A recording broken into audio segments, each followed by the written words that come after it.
Chapter 22.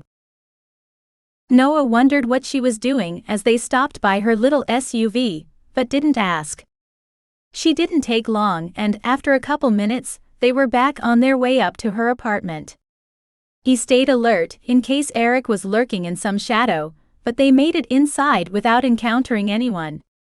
Once they were inside, Steph flipped the deadbolt and set her purse on a nearby table.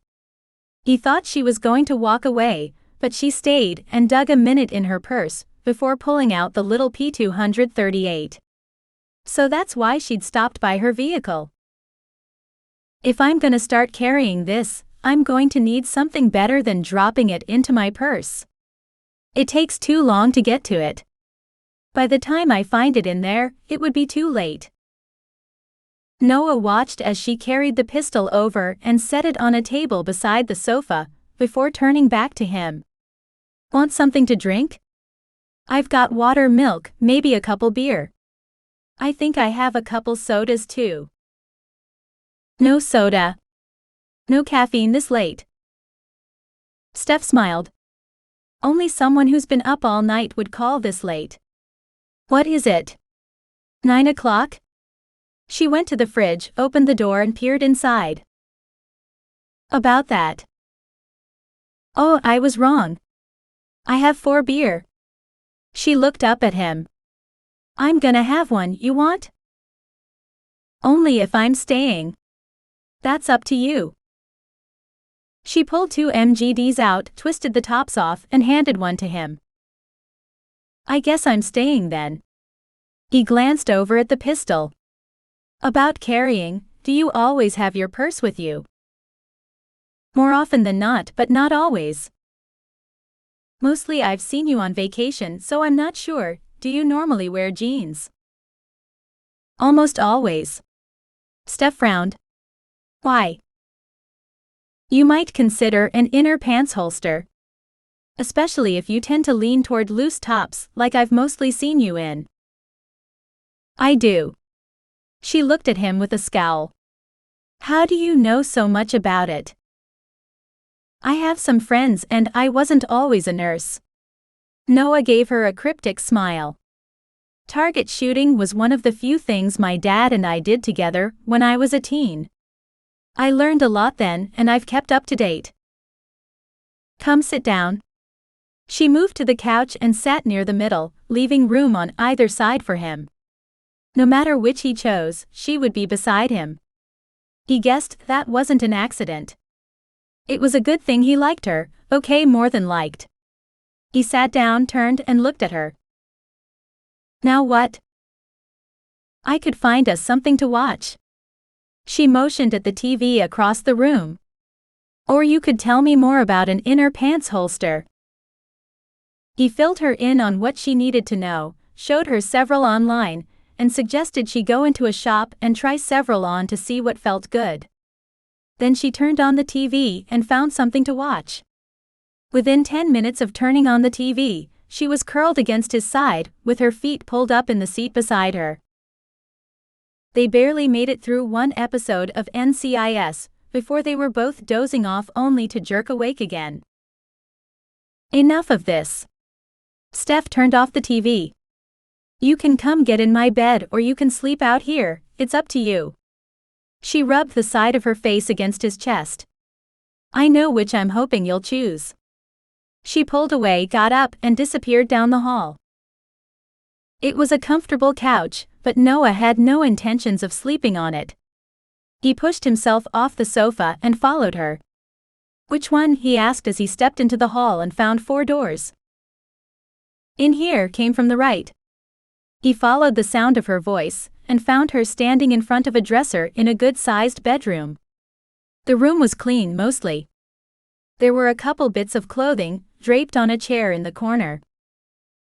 How big is this place? Steph looked up with a frown. 2-bedroom, why? 4 doors in the hall. Oh, the one at the far end is where I paint.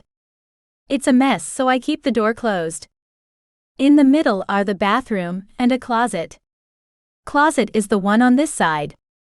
There's an annoying drip in the bathroom, so I keep the door closed.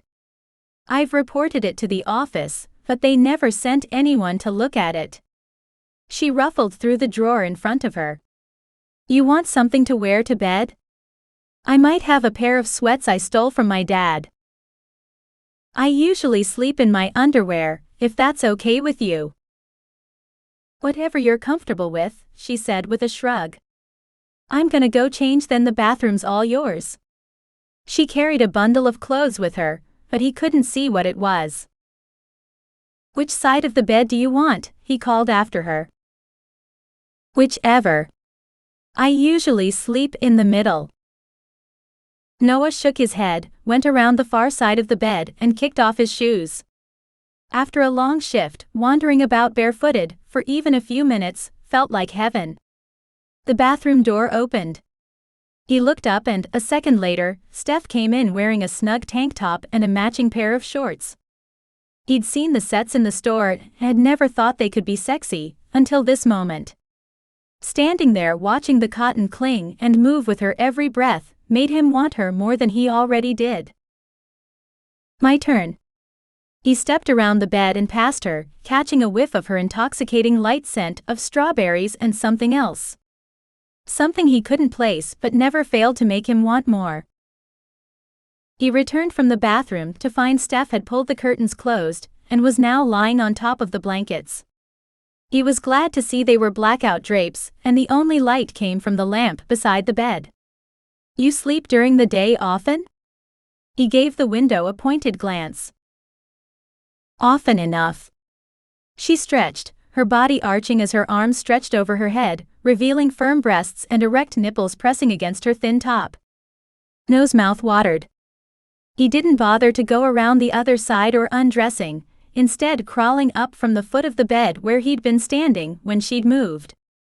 He couldn't help the low growl that erupted from low in his throat as he crept up the bed toward her on his hands and knees. She finished her stretch and looked down the length of the bed at him, her eyes widening for an instant before they softened as she smiled at him. Someone suddenly isn't so tired. I'm tired but never too tired to show a woman how amazingly hot she is. He reached the top of the bed and his mouth came down on hers in a brief, searing kiss. You still up for this? I can go sleep on the couch if you've changed your mind. Steph grabbed a fistful of his t-shirt and held on. Stay. As you wish. Noah trailed his mouth along the side of her neck, licking and kissing his way along her soft skin. She stretched her neck to give him room. Her hands curled around his arms, her nails pressing against his skin as he took gentle nips with his teeth. When he reached the strap of her top, he used one hand to slip it off her shoulder, and left it hanging as he continued to caress his way down her body, pushing the thin cloth down as he went. Lower and lower he ventured, gliding his tongue and lips over her skin, until he found the tight puckered nipple of one breast. He worked his way over, giving both sides his attention. Her fingers curled into his arms as she gasped and bowed her back, pulling him closer. Noah loved the way she reacted to his touch. She tugged at his shirt trying to pull it off, so he sat up and pulled it off over his head, before bending back down over her to find she'd removed her top too.